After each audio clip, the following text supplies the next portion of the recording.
السلام علیکم ورحمۃ اللہ وبرکاتہ۔ ان الحمد للہ وحدہ والصلاة والسلام علی من لا نبی بعدہ اما بعد اعوذ باللہ من الشیطان الرجیم بسم اللہ الرحمن الرحیم۔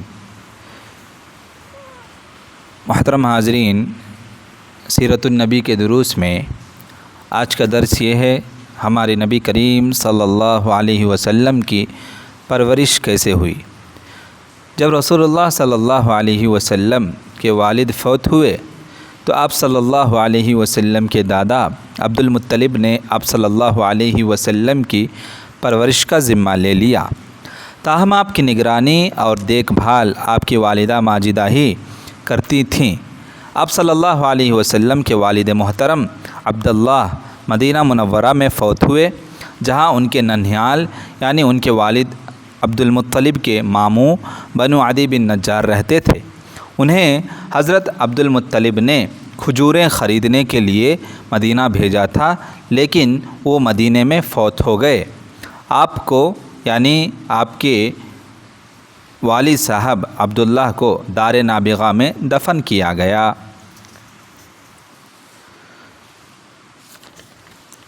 اب صلی اللہ علیہ وسلم کی عمر 6 سال ہوئی تو آپ صلی اللہ علیہ وسلم کی والدہ آمینہ مقام ابوا میں انتقال کر گئیں۔ وہ رسول اللہ صلی اللہ علیہ وسلم کو لے کر آپ کے دادا کے ننھیال یعنی بنو عدی بن نجار کے پاس مدینہ منورہ گئی تھی۔ واپسی پر ان کی وفات کا واقعہ پیش آ گیا۔ آپ صلی اللہ علیہ وسلم کی دایا ام ایمن جو آپ کے والد کی لونڈی تھی، آپ کو لے کر آپ صلی اللہ علیہ وسلم کے دادا عبد المطلب کے پاس مکہ پہنچی۔ دادا نے اپنی وفات تک آپ صلی اللہ علیہ وسلم کو بڑی شفقت اور محبت سے رکھا۔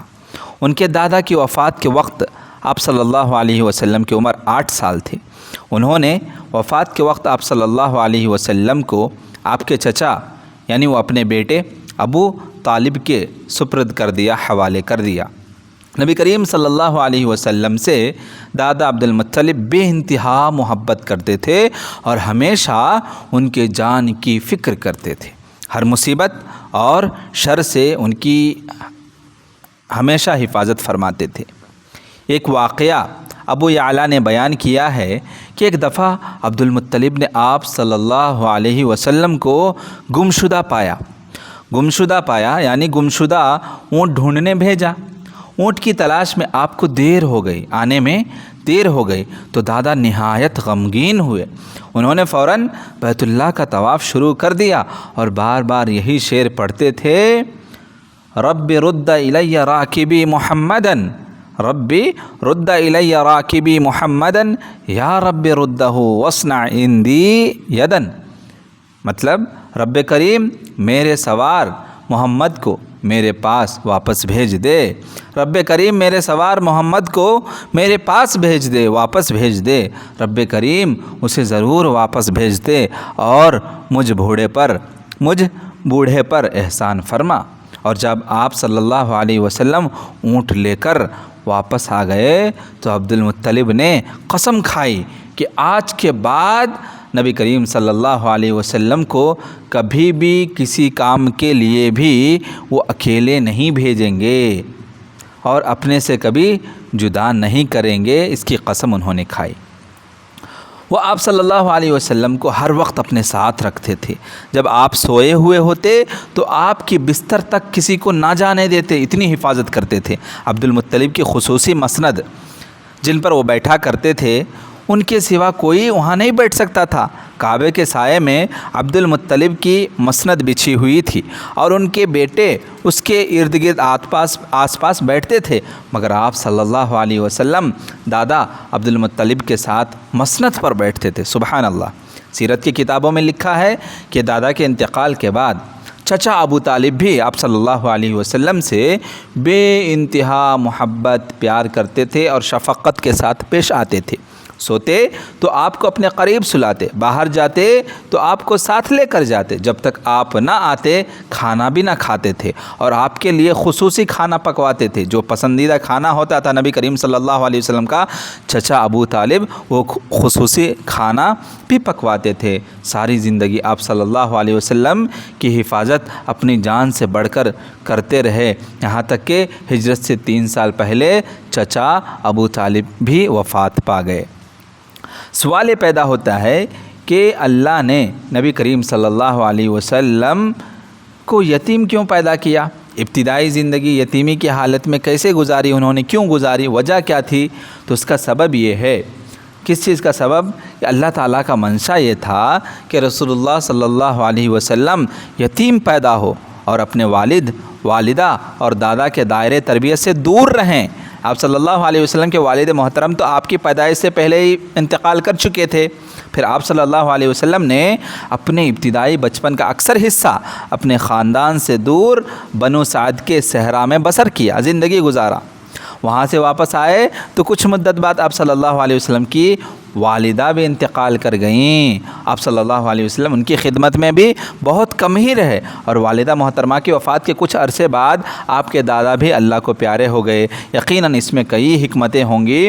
سب سے بڑی حکمت یہ ہے کہ لوگوں کے دلوں میں جو باطل پرست لوگ ہیں، جو کفار و مشرکین مکہ ہیں، ان کے دلوں میں یہ شک اور گمان پیدا نہ ہو کہ نبی کریم صلی اللہ علیہ وسلم کو بچپن میں ہی ان کے والدین اور دادا، جو سارے عرب میں عزت والے تھے، قابل محترم شخصیت تھے، اپنے عزت و جاہ کے لیے، منصب کے لیے، اپنے پوتے کو نبوت کے لیے، یعنی نبوت کا دعویٰ کرنے کے لیے تیار کر رہے ہیں، عزت و جاہ حاصل کر سکیں، کیونکہ آپ کے دادا محترم کو آپ اپنے قوم میں قابل فخر مقام حاصل تھا۔ حاجیوں کو پانی پلانا، کھانا کھلانا، یہ ذمہ داری انہی کے ہاتھوں میں تھی۔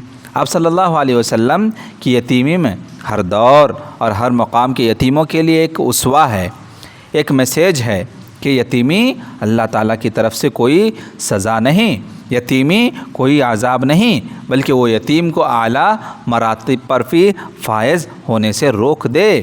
یتیم ہونے کے باوجود بھی اللہ سبحانہ و تعالیٰ معاشرے میں اعلیٰ مقام عطا کرتا ہے۔ یتیمی منحوسیت نہیں ہے، یتیمی یہ کوئی عذاب نہیں ہے۔ محترم سامعین، ان واقعات سے ہمیں جو عبرت حاصل ہوتی ہے وہ یہ کہ اگرچہ ہمارے معاشرے میں بھی یا ہمارے خاندان میں بھی کوئی بچہ یتیم ہو جائے تو ان کی تربیت کی ذمہ داری ان کے خاندان والوں کو، ان کے دادا کو، ان کے چچا کو، چاہے ددیالے رشتہ دار ہو یا ننیالے رشتہ دار، اس بچے کی کفالت کرنی چاہیے، اس بچے کی اسلامی تربیت کرنی چاہیے، اس بچے کی جان و مال کی حفاظت کرنی چاہیے، اس بچے کی کردار کی، اس بچے کی عقیدے کی حفاظت کرنی چاہیے، اس بچے کو کبھی بھی احساس نہیں ہونے دینا چاہیے کہ میں یتیم ہوں، بلکہ ہمیشہ اس بچے کو خوشحال رکھنا چاہیے اور زیادہ اس بچے پر توجہ دینا چاہیے، کیونکہ باپ نہیں ہوتا۔ جس کے سر پر باپ کا ہاتھ نہ ہو وہ بچہ بہت مایوس ہوتا ہے اور کبھی کبھی ذہنی تناؤ کا بھی شکار ہو جاتے ہیں۔ اس لیے ضرورت اس بات کی ہے کہ اگرچہ ہمارے معاشرے میں، ہمارے گھر میں کوئی بچہ یا بچی یتیم ہو جائے تو ان کی کفالت کی ذمہ داری لینی چاہیے، ان کی کردار کی حفاظت، عقیدے کی حفاظت، اخلاق کی حفاظت، ان کی صحت و تندرستی کی حفاظت ہماری ذمہ داری ہوتی ہے، جس سے یتیم کو یتیمی کا احساس نہیں ہوتا اور یتیم برائی کی طرف نہیں جاتا ہے، بلکہ معاشرے میں وہ بھی آزادانہ زندگی گزارتا ہے اور معاشرے میں سکون کی زندگی گزار سکتا ہے۔ وآخر دعوانا الحمدللہ رب العالمین۔ دعا ہے رب العالمین سے کہ اللہ سبحانہ و تعالیٰ مجھے اور آپ کو ہمیشہ یتیموں کی کفالت کرنے کی توفیق دے، جو بھی یتیم ہوتے ہیں ان کی مدد اور تعاون کرنے کی توفیق دے اور ہمیشہ ان کے ساتھ اچھا سلوک، اچھا برتاؤ کرنے کی توفیق دے۔ وآخر دعوانا الحمدللہ رب العالمین۔